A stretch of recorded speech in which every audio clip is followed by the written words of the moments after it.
All right. Well, hi, everybody, and welcome to our presentation on blended families. This is presented by Kara and Rachel and myself. First, we will go into what a blended family actually is. So according to the Step Family Association of America, 1 in 3 Americans are part of a blended family. And it is believed that this will actually only continue to increase as the nuclear family continues to become more and more fragile within our society.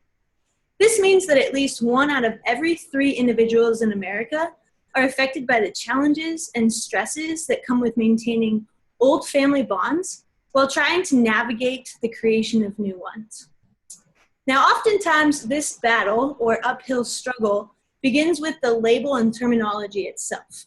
Many times blended families are deemed anything from blended to reconstituted, remarried, second, merged, combined, or even reorganized. Now, oftentimes what we say about a particular group is what we believe. And with that said, this connotation or terminology already sets judgment and unspoken expectations on families from both the outside society as well as the members within. And why is this important for counselors to know?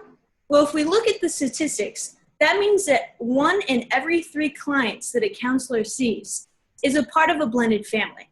Whether that's a parent remarrying and bringing their family into a new marriage, or a child being brought into a remarriage because their family or their parents are being remarried, they are all affected by these new blended families. Now with this comes a lot of different stress. It can be stress from past marriages where both the parents and the kids are going through the stress of the separation, custody battles, financial consequences of divorce, and many other things. It can also be the new stress of introducing new members into a family while still maintaining the attachment and value of members of the original nuclear family.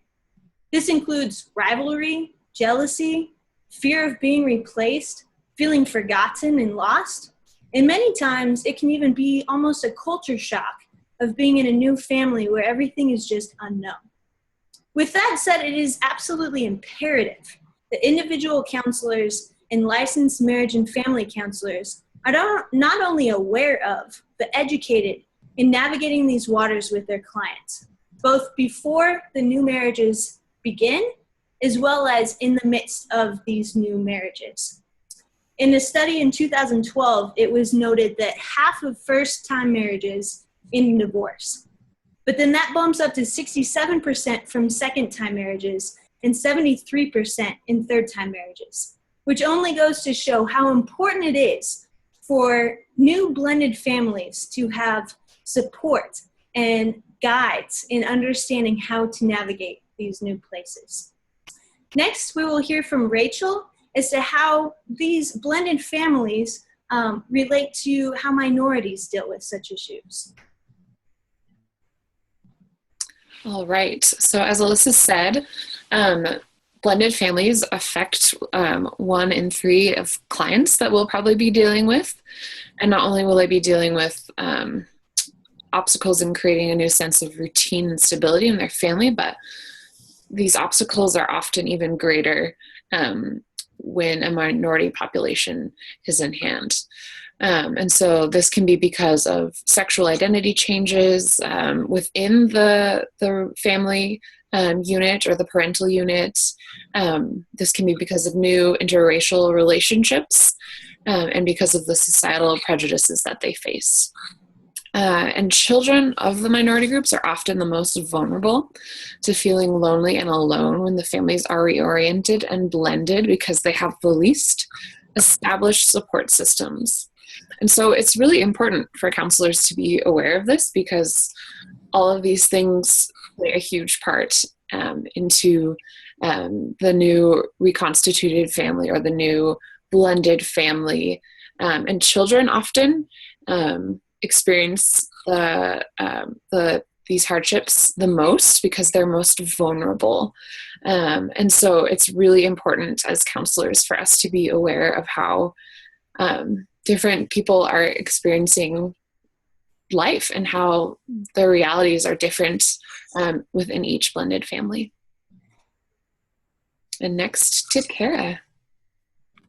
Hello, I'm going to address some of the interventions and strategies that can be implemented for families dealing with the non-traditional makeup of a family. So first I want to discuss the issue of boundaries within a family. Boundaries are often difficult for these types of families because everything is changing around the children and the parents, and developing consistent boundaries within the family can be very helpful. So this is one of the first steps that counselors can take in helping families. Helping them form a plan for parents to follow when disciplining children can also alleviate any feelings of uncertainty for all members of the family. These consistent boundaries can also serve as a preventive measure in hindering the opportunity for children to find ways in manipulating their parents. For example, playing parents against each other. So this allows a stable sense of boundaries. Let's see. Another aspect of interventions and strategies is to include children in decision making. So this promotes a sense of belonging within the family. So if the children are included, they're more likely to follow the decisions of the parents. Another intervention is professional neutrality. So this is not taking sides as a mental health professional or counselor and allowing the clients to be heard. And another intervention is to include parents and all teaching professionals in the conversation of blended families, because oftentimes these professionals are the first ones to witness behaviors of students withdrawing or dealing with these feelings of having their environment change, and they can often help the student get professional help. And then for some current treatments regarding blended families is group counseling. There has been research suggesting that group counseling is a good way to allow children struggling with their new environment to cope with other students or children around their age and share some of their similar difficulties. There's also family therapy, which can have an emphasis on Adlerian therapy. And Adlerian therapy is very helpful because it explains the family dynamics, differences, and patterns. And a great thing about this type of therapy is it prioritizes education. So the parents can receive education on types of disciplines, and they can form a plan based on the education. And another helpful thing about this type of therapy is reorientation, which is the goal of this type of therapy. So this allows each member to see the strengths in each other and come together as a more cohesive unit. So with this being said, there's also a huge need for new and more treatments dealing with blended families. There's a need to overcome stigmas associated with non-traditional families. There's many myths that come with being in a blended family, such as evil stepmothers and so on and so forth.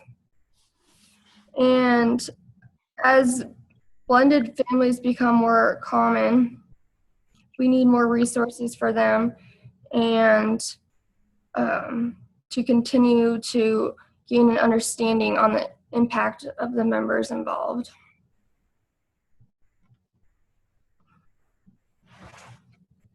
All right, so thanks for joining us for our Blended Families presentation.